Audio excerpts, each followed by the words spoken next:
Добрый день, уважаемые земляки! Сегодня 29 сентября, я Нарджан Музаперова с вами.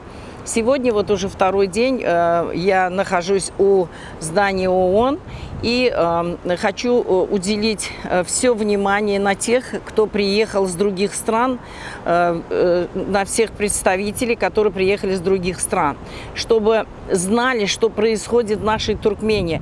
И не за хорошей жизни возле здания ООН находятся граждане Туркменистана. Пусть будет стыдно Айсултан Тураевне все эти дни. Пусть она сидит и краснеет среди этих политических или там представителей, которые приехали с других стран.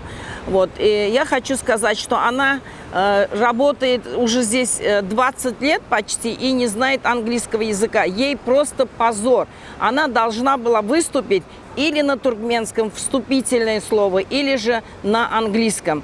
Точно так же президент, диктатор Туркменистана, он закрыл все школы и, однако, сам говорит на русском языке. Он не признает никого, ни наших людей, ни наших детей.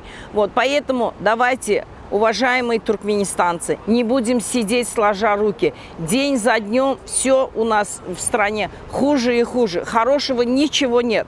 Если у кого-то будет время, пожалуйста, примите участие с понедельника, взять у меня эстафету и продолжить до 27 октября. Спасибо за внимание. До свидания. Всего вам хорошего.